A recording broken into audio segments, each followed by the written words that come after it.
James, you've probably taken a couple thousand photos with fans and stuff over the last few days. Can you share any interesting things or funny things, experiences that they've had to say to you along the way?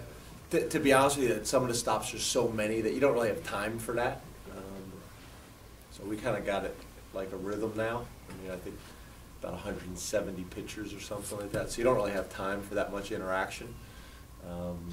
But some of them, I've seen them for 3 years in a row now. So they'll say, hey, I met you last year and the year before, and we got 3 pictures now, and things like that. And then a lot of people hit me up on Twitter that night. They'll post pictures, things like that. But do you like them, or what do you? The pictures? I mean, do you actually like them on Twitter or retweet or any of that? Yeah, I do not do a whole lot of that. I probably should, but yeah, I don't do a whole lot of that. Do you get less advice now than you did a few years ago? Well, actually, I did get some advice in the bathroom. So my two best stories, I think I told you guys a couple years ago when I was actually using the restroom, the guy was tapping me on the shoulder for an autograph. This year, while I was using the restroom, somebody had recommended us running the zone read out of the power I with both Saquon and Miles on the field at the same time. So that was an interesting conversation. You don't write that one down, though? Huh? You don't write that one down? I understood what he was trying to say, is basically get Miles and Saquon on the field at the same time. But where we kind of got into an interesting conversation is how you do that out of the power I. Did you shake hands with the guy? Or? No, I don't do a whole lot of. Sorry. I'm a germaphobe, as you guys know. So I'm doing a whole lot of shaking hands in the bathroom. When you look at some of the explosive plays that you had last year, the ones that make you go, like, I can't believe that worked. There were so many of those that were staples to the success that you had last year. That's hard to replicate 2 years in a row. You can't, call the play where Trace run for your life and then Chris, make a couple guys miss and catch it on 2 feet in the back of the end zone. How do you make up for those sorts of plays offensively in ways that are maybe more consistent than sort of hoping that broken plays are going to go your way at times? Well, to be honest with you, I think it's a combination of factors that allowed it to happen, and a lot of those factors we still have. So I guess what I'm saying is an improved offensive line, which is what we had last year, and we're going to have, I think, this year, to allow us to hold onto the ball longer.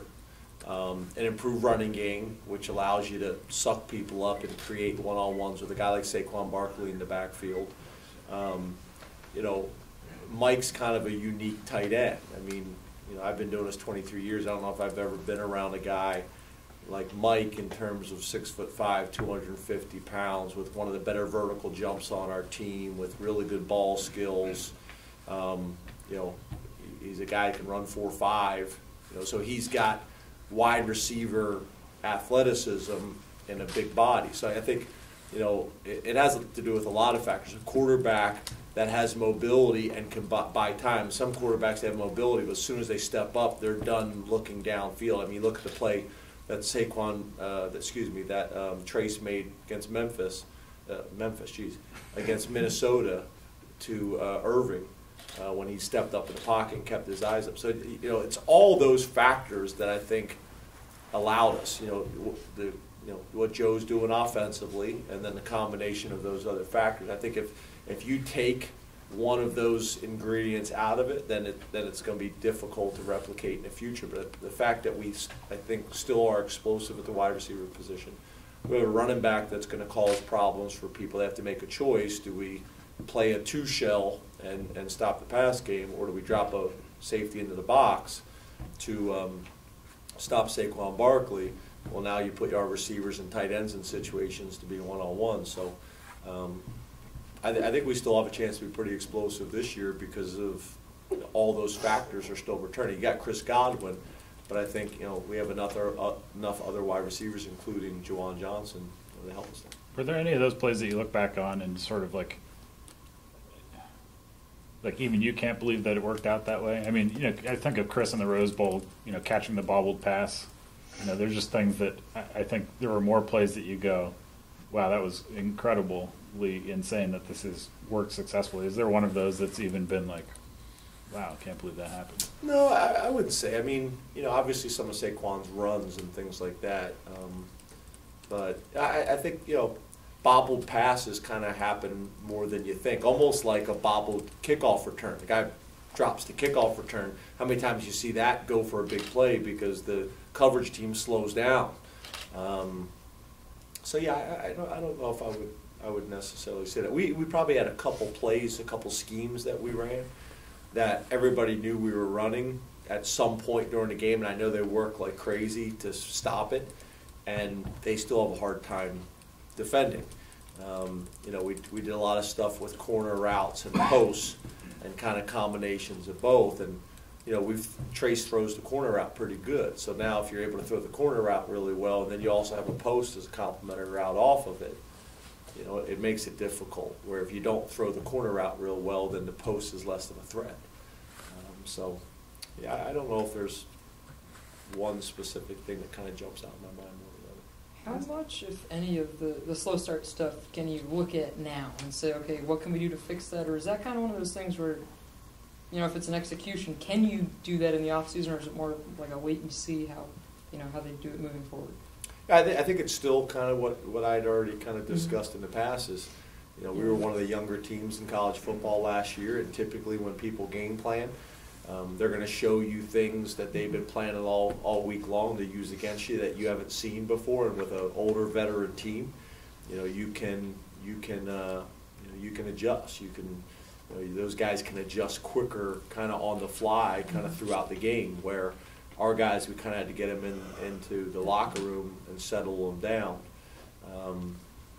That's probably the biggest difference for me. And then I think there's other times where, I thought we were able to get the ball into Saquon's hands a little bit more consistently in second halves, which kind of opened things up for us in a variety of different ways. Time for two more?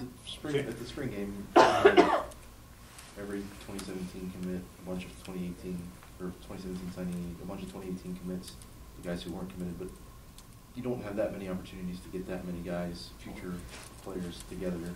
What sort of message do you have for them, or what sort of things do you do with them to try to, kind of get them ready for the future of Penn State football? With the spring game? Yeah, just the spring game. Beyond the game. The spring game is more about the environment. To be honest with you, we get very little contact with them because you're so busy. But I think that's also an argument that we've had discussions about earlier on the Caravan about staff size. I mean, that's one of the problems in football is you very easily you have 150 recruits show up to a football game, and then their parents as well. And you're trying to, make sure that all those people have a good experience and get some interaction, and just the numbers make it really challenging. So the game is more about experience than anything, and making sure that they know where to pick up their tickets and where they're sitting and those types of things. It's more about from an organizational standpoint than anything I'd probably say, where the message is different when we're having junior days or individual one-on-one visits and things like that. But that's the challenge, I think, always with football is just the numbers, managing the numbers. No different. You think about Sandy talking about the stadium and, all the things that go into building and constructing. And, with a football stadium, when you're dealing with over 100,000 fans, you better have a plan. You better be organized. You better be thorough. It better make sense, or just the numbers can cause real problems. It's the same way with us, in recruiting. So how much, James, does that, you touched on it, add to the importance of junior day, lash bash, that sort of thing? How much time are you able to spend with these kids during those events?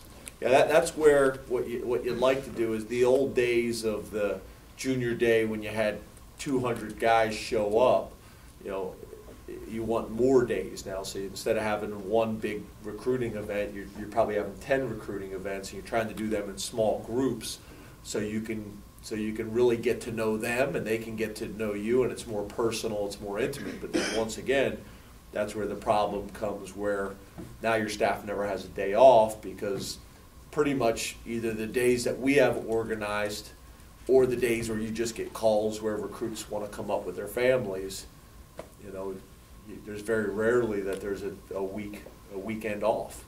And if I could follow quickly with adding the new coach, is there any concern that the NCAA is going to try to dial back on some of the other assistants that you have, kind of a give and take with a full-time coach and losing some of the key I think people? I think that's exactly why that's happening. I think that's part of the argument. I think one argument is from the coach's perspective that our coach to player ratio is one of the worst in NCAA. So that's one argument. The other argument is trying to get control of the staff sizes in college football. The problem is that that's really difficult to do in any industry where you're going to tell somebody how they're going to run their business. If that's kind of goes against kind of what we're about in the United States. But that's really a discussion with coaches, with administration, with the NCAA. I do think it's something that we'd like to get our hands around, but from everything I've been told and everything I've heard, it's just a very difficult thing to do. Almost like back in the day with restricted earnings.